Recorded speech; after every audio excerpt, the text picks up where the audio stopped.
15 years now. We have grown from a single store to 80 stores nationwide. Of course, alam natin ang pandemic tayo noong 2020. So our initial goal of 100 stores by 2020 was delayed. But I'm happy to say that we're back on track to hit that number this year. So Mesa's Road to 100 is back on track for this year, 2025. Thank you so much. But the main reason of our growth and helped us excel all our stores this year was no other than Mr. Ding Dong Dantes. And that is one of the main reasons why we've stuck with him for the past 6 years. Today, we're renewing that relationship with Mr. Ding Dong Dantes and growing the brand to 100 stores this year with another surprise that I'll let Ding Dong explain later. So again, thank you very much for coming today and welcome to Mesa. Thank you so much, Mr. Eric, for your warm words of welcome. And now it's time for the highlight of today's event, the official signing of Ding Dong Dantes contract renewal with Mesa Philippines. Ladies and gentlemen, all eyes in front as we witness this momentous occasion.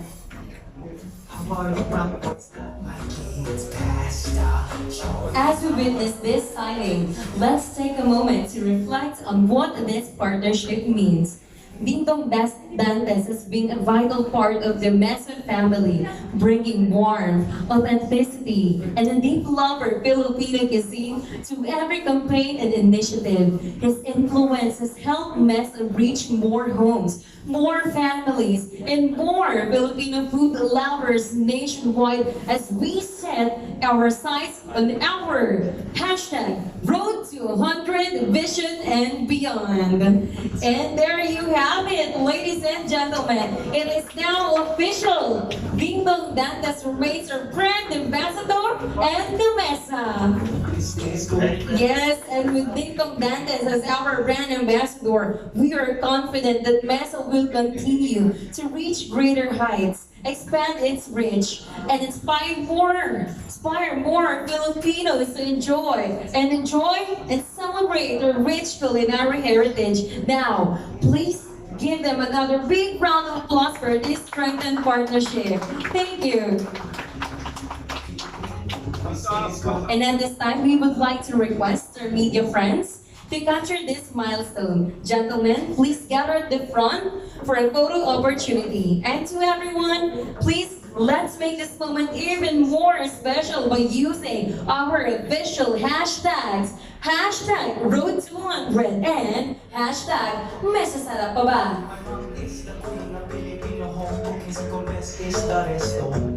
So when I crave for that home Filipino cooking, I just go to Mesa.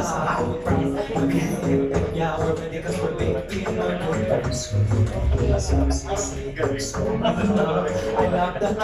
And now, of course, we would like to hear from the man of our himself. Ladies and gentlemen, a warm round of applause to Mr. Ding Dong Dantes.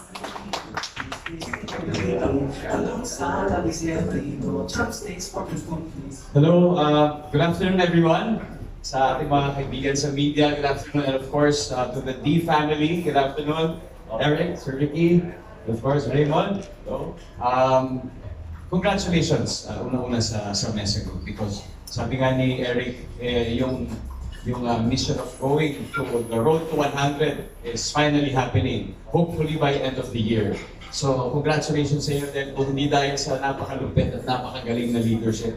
Alam ko hindi mangyayari yan. Kaya, good job, great job. And I just want to say that I am so proud and so honored to be part of this brand.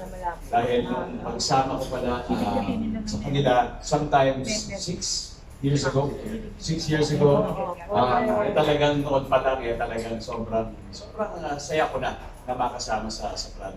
Much more ngayon na makasama sa milestone of reaching 100 stores by end of the year. But more importantly, para sa akin, mas special ang signing na ito dahil for me it also signifies officially my inclusion doon sa history ng Mesa as a brand.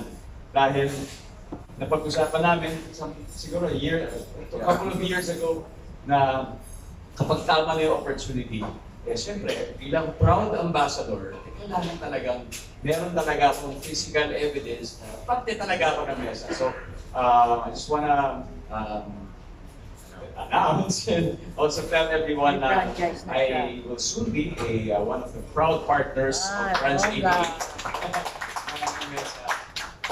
Which will be announced very, very soon sa annual location. So again, thank you for being with us, and sa lahat ng mga tumatangkilik ng MESA magmula ngayon, nilaunch 15 years ago, hanggang ngayon, sa lahat ng mga pamilyang Pilipino na nakakain na dito, masaya po kami na mas marami pa pong mga pamilya ang aming mararating, hindi lang sa Pilipinas, kung hindi pati na rin sa ibang bansa dahil sa nabanggit kanina. I believe we will be present in Hawaii very, very soon. So yun, masaya lang po tayong lahat na talagang mas dumadami, mas lumalakas ang brand na ito at mas marami po tayong napapakain ng masarap. Then next, sasarap pa sa mesa, yan ang parating tinatanong. At siguro yun lang ay yung baso nito. Yan ang masasarap sa mesa. So muling maraming salamat po sa inyo. Thank you so much, Sir Dingdong. And now we would like to hear words from no other than the CEO of Foodie Global Concepts, Mr. Ricky D. Alright, good afternoon everyone. I'm Ricky D, the CEO, founder of Mesa. Gusto kong pasalamatan si Dingdong for coming to our life. So 6 years ago, we were toying with the idea of coming out with brand ambassador. And we had a few months deliberation who actually to choose. Unanimously, we chose the right person. And up to today, we still believe in the personality of Dingdong. Thank you very much. So we are looking for more years of being together. Thank you. Thank you so much, Sir Eric. Sir Ricky D, rather. Thank you. And at this point, we are opening the floor for questions from our media guests. If you have questions, guys, please raise your hand and our team will assist you with a microphone. Please state your name, the publication that you are presenting, and your question. Again, please state your name, your publication, and your question. Thank you.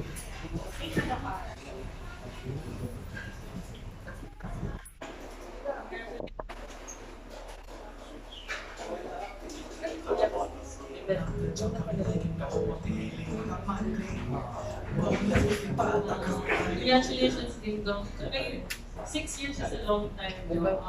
What do you think is the key to the secret behind your partnership with this? That kept you getting your new? Siguro parang parang sa mga nagluluto, diba? Parang they always give a part of themselves to every dish. Kumbaga parang yung nagluluto medyo bad mood, talagang lumalabas dun sa panlasa. And ganun din siguro masasabi ko yung relationship namin from the start. Kasi talagang aligned talaga yung values sa umpisa pa lang. Maraming mga bagay na in common sa amin. Pero siguro pinakamahalaga doon ay talaga namin magbigay ng quality experience, quality dining experience sa mga Pilipino, especially when it comes to Filipino food. Kasi I'm a food lover, tapos sila po ay advocates of delicious food, di ba? So, ibig sabihin talaga nagtugma ang lahat ng mga gusto natin. Kaya siguro, napaganda yung relationship. And even beyond Mesa, natutuwa ako na na-develop din yung friendship namin eventually. And I'm just very grateful na tinanggap nila ako bilang isang kaibigan at isang partner at isang brand ambassador. Thank you. And Sir Ricky or Sir Eric, what has been the impact of having a celebrity endorser on the business? So, our restaurant group has been in existence for more than 30 years now. And it took us about 10 years to decide whether or not to have an endorser. And when Dingdong was on the table, we felt that he was a perfect person to represent the brand. We want something wholesome, we want someone who's a family man, we want someone who's humble. And like I said, never ako nagka-problema dealing with Dingdong. He's always a text away, he's always a WhatsApp or phone call away. Sometimes nga siya tumatawag, hindi ko pa nasasagot eh. But, you know, it's become more than just a business relationship, but more of a friendship. So we're very happy to prolong this relationship with him and grow the brand with him. go to mesa. Thank you. Next question. Once again, please state your name, the publication that you present, and your question. Thank you. Kuya, nandito kami sa likod. Kuya, nagre-record kami sa likod. Here's Rachel Taiwan from PEP. Hi, good afternoon. Sir, for Dino, since this is the first time that you're announcing that you're having your own restaurant mesa franchise soon, what are you looking forward to that new venture? I mean, gusto mo bang maging hands-on, gaano ka hands-on sa pagtayo or pag-choose ng location, and kung anong mga gagawin mo para? So without getting to the details, parang siyempre sila lang maalala, sila Eric and Paul. Sa akin lang kasi yung school ng anak ko is located in a certain area. Sana malapit doon, mahanap natin. Para maging tambayan namin ni Marian kapag nagkakantay ko. Alam na. Yung gusto namin talaga yun, may tambayan kami so many years of the school. And if you may top of mind ka na tatlong recommendations mo, na favorite mo or na family mo when you're eating at restaurant? Ay, siyempre, napanood yung kanina eh, Christian, hindi mo mawawala yan. Yung squid, yung squid pa natin, yung super top. Yung rendang kasi. Ganito pa rin. Ganito pa rin. Yan, yung rendang talaga. That's a great point. All-time favorite ko talaga. Thank you.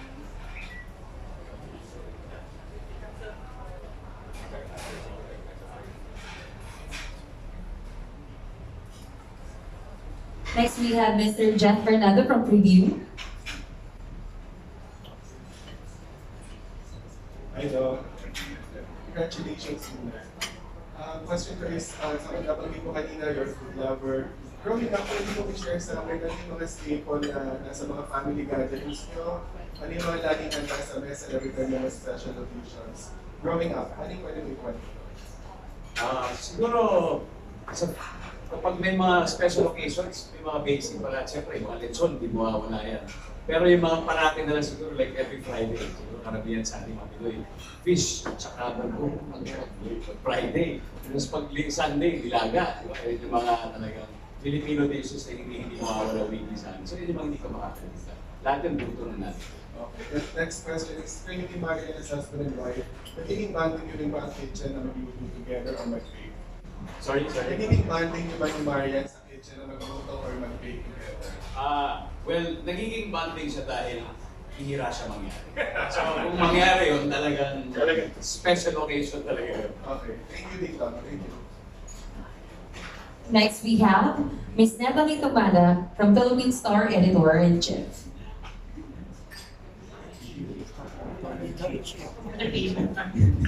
Okay. Hi, Doc. Congrats, sir. Tanong ko lang, anong target natin na we're saying on the road to 100? So how many branches are we eyeing for the So currently we're at 80 stores, so 20 stores this year to hit our 100 store. And I think Ding Dong has committed para swerte daw store number 88. Okay, so Doc, ito ko lang, why it took you parang 6 years para, kasi sabi mo nga, inantay mo yung right, di pala ayaw ka. Ano ba yung naging consideration mo at pumayag ka maging partner talaga sa isang restaurant? Well, una, siyempre, marami kasi ibang franchises talaga. And alam naman natin na kailangan very strategic yung location. And nung pumasok ako, marami ng mga established partners already. And it really takes time to develop something. Hindi siya parang kasing bilis na pag naisip ko, baka in 2 months ko pwede na siyang may tayo. So talagang really takes time. In fact, napag-usapan ito years ago pa. At nagkaroon ng opportunity ngayon lang. Luckily, it coincides also sa ating road to 100. Kaya sakto-sakto talaga na nagbukas din ng opportunity na ito. Lucky number 1. Pwede, pero nagkataon din yun. Will be. Okay, last question ko. Working alongside Mr. EB and Mr. Eric, ano natutunan about the food business? Any lessons you can share in your Not just about the food business siguro. Entrepreneurship in general, di ba? Napakarami talagang mga mga insights, mga tips at advice ng pamilya dito. At siyempre, they're also into other businesses aside from food. And nakakahanga lang na makita yung at ma-experience at marinig yung success stories nila na hindi nila ipinagdadamot at sinishare nila sa akin. At siyempre, nakikita natin yung sincerity nila na gustong tumulong hindi lang dun sa kanilang mga produkto through their products or pati na rin sa kanilang mga partners nila. Kahit na sabihin natin na ako ay endorser, pero gusto nila na kumbaga yung growth ng kanilang mga businesses ay may share din nila sa mga partners. Is this your first food business? Business venture? Hindi. Okay. Okay, thank you. Thank you so much, Ms. Natalie. Next, we have Sir Jude Laling from Abante. Yes, Dom,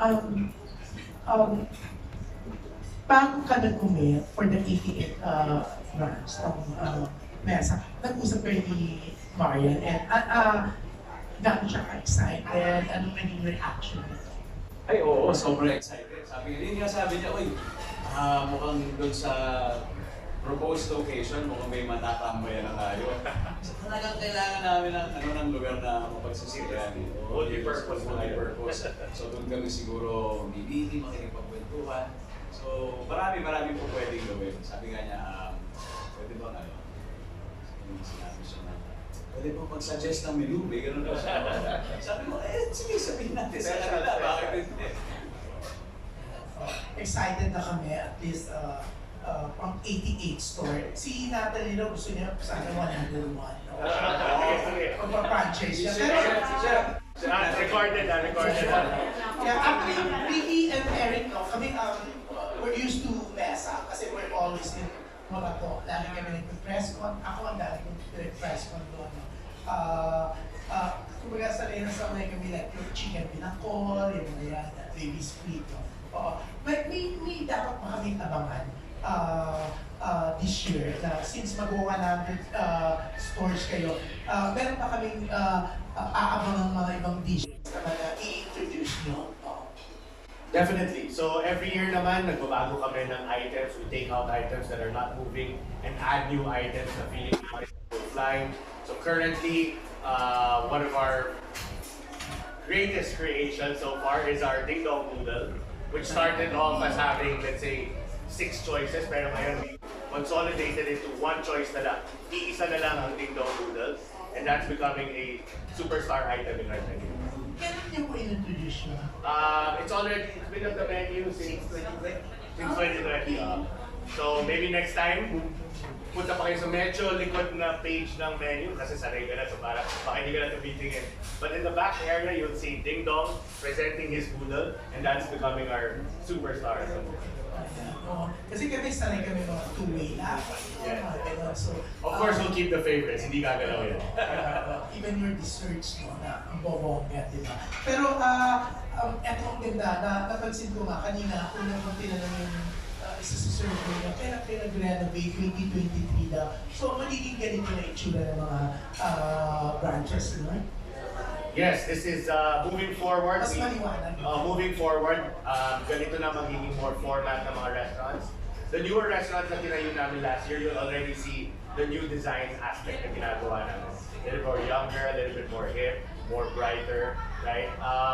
And this will continue on. For Tomas Morato, it's on schedule for renovation.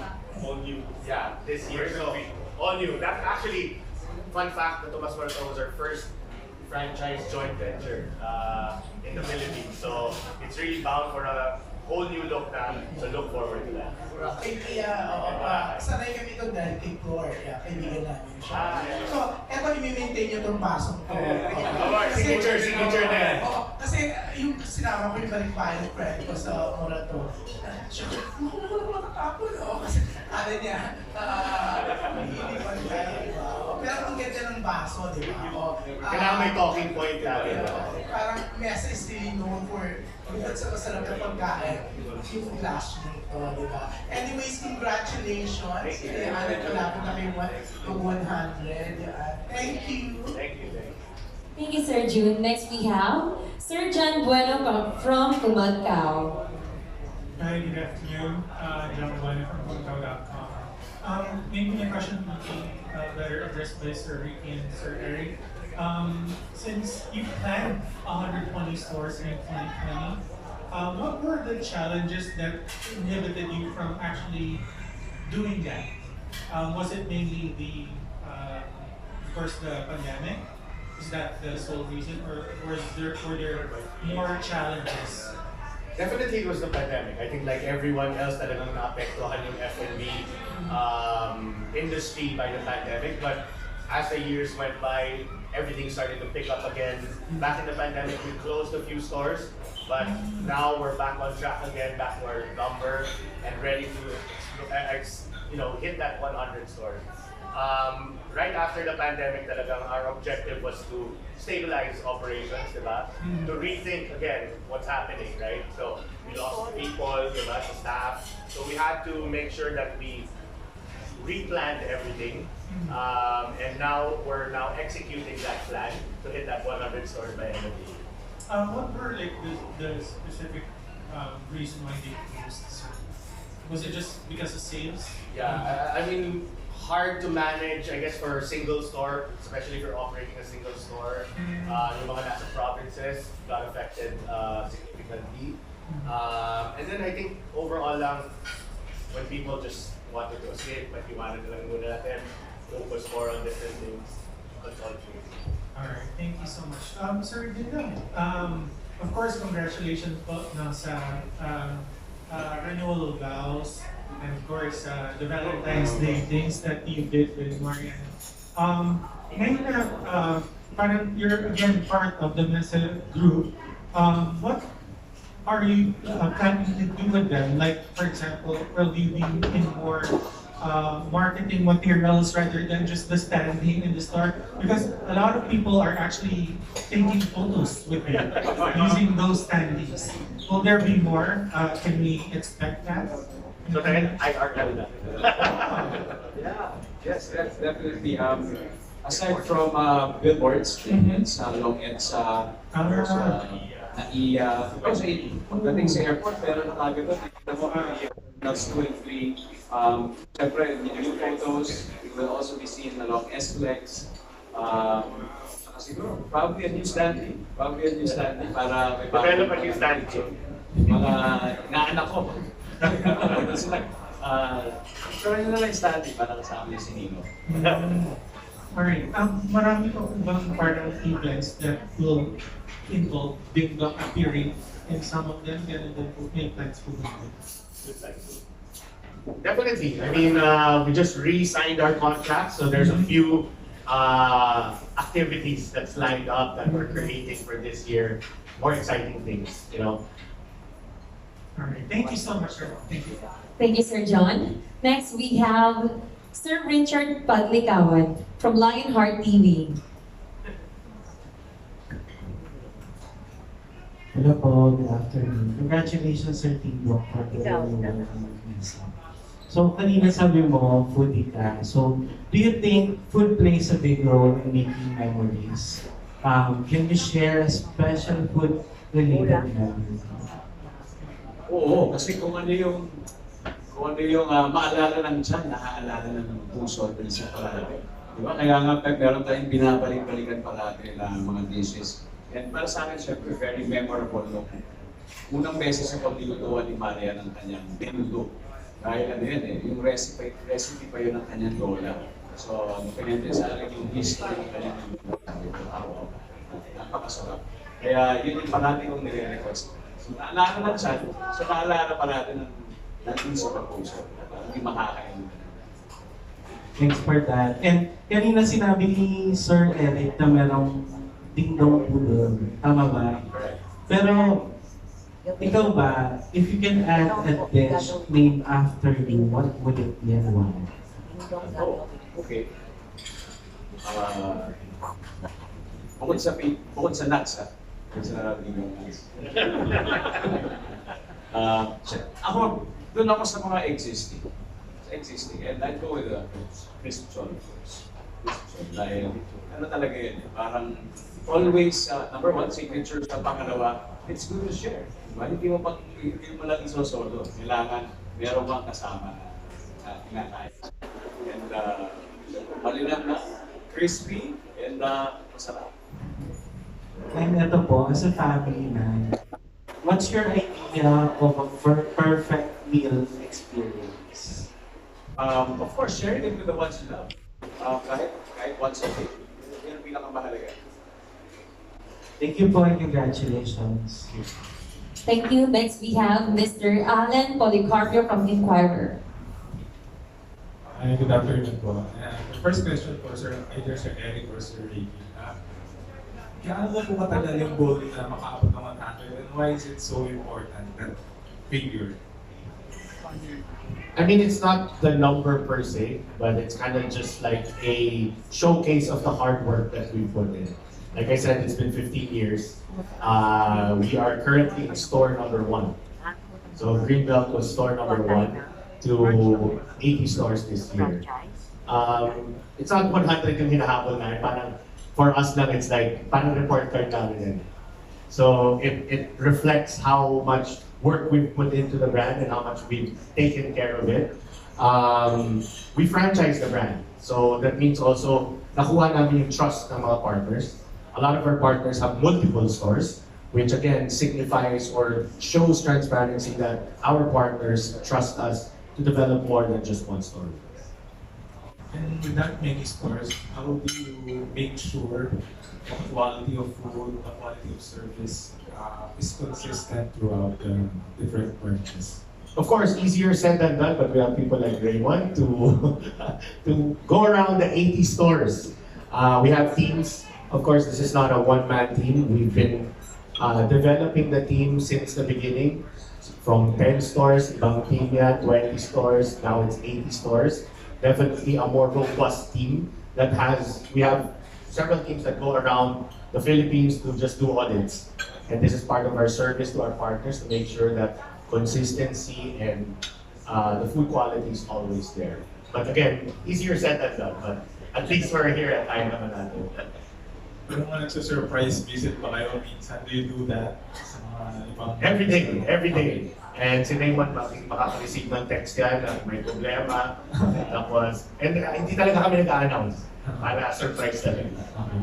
Thank you. And for Sir Tom, any chance na makita namin sa menu yung menudo ni Marian sa branch? Why not? Depende ka na, Sir Ricky yan. Why not? Basta,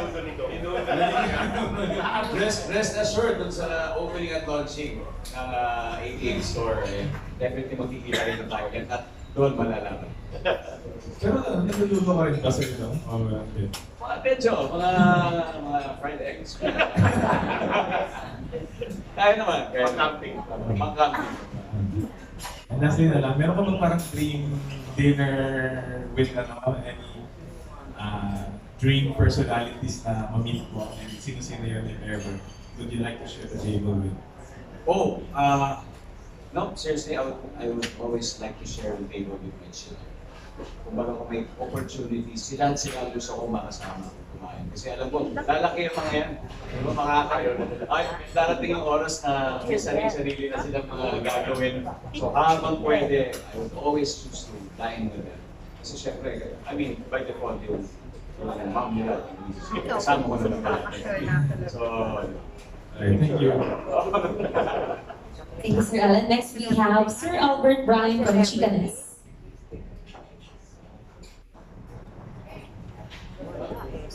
Sir Albert. Hey, mabuhay. Hey, mabuhay. To Sir Ricky or Sir. Ayan. So, how is Mesa adapting when it comes to customer service, especially now with social media, very aggressive talaga yung customers providing feedback, and especially with how, hindi lang yung food itself, but on how customers are being treated in restaurants. Good question. As you can see, we're a 15-year-old brand, but we never stopped to evolve. We've evolved our stores from our original design to now version 3.0. So it's just never stopping to develop or innovate the brand.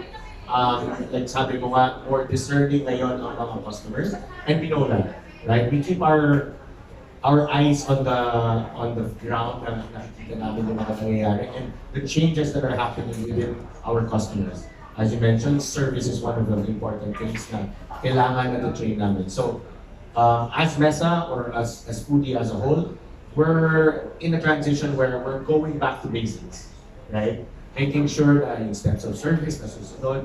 Because at the end of the day, the food business is no longer just about good food. It's about the combination of every small detail that makes a restaurant a restaurant. And everyone wants a newer experience, right? Di na pwedeng serve ka lang ng pagkain, basta masarap yung pagkain. I think what we're trying to achieve is to make them have an experience when dining in and leave happy and full. And to add, sir, so ngayon, it's an age of digital transformation. So our operations is gearing towards that particular digitalization. So we installed CCTVs. Yung CCTVs na yun is cloud-based CCTVs that we can watch inside our office or in stores. And at the same time, we have a customer care hotline. So taking the placement. So some of the customers want to call directly and then we'll be the one to answer and to reply and respond. And lastly, the social media. We have a social media management, and we're hiring third party that will monitor all postings or negative comments, and then we can immediately respond. Less than sometimes. So we call them directly to address all of their concerns. So we're gearing towards digital transformation. Thank you. And last question, Sir Eric. If there's one thing you can pinpoint na biggest contribution ni Ding Dong to your brand, what will that be? This! Of course, I mean, you know, the branding of Ding Dong has been going in sync with Mesa, right? He's your typical Filipino person, tall, dark, and handsome, diba? So, I think, so I think it was really that, it made sense. Yeah, when people saw Ding Dong, nakita na nila Mesa, and I think, you know, as we grow, sometimes they say that tumataas benta, that's wow, but we're seeing growth in our sales, and I think that contributes, Ding Dong contributes. Thank you. And just for you, Ding Dong, how would you describe your 6-year relationship with Mesa? Siyempre, parang dining experience ang yan, masarap ang masarap. Paano mo nasabing masarap? Palaki ba ng palaki hindi? Hindi, kasi gaya nga na sinabi ni Eric, ang dining experience is not just about that good food. It's about the overall experience. Yung makukuha mong experience with the waiters, yung experience mo sa ambience na bago. So ganun din, dahil habang nag-evolve yung brand, habang lumalaki, kasama din ako doon sa pag-evolve at paglaki. So yun yung sinasabi ko, pasarap yung experience. Because I get to see and experience everything that's happening. And that's something that I really appreciate.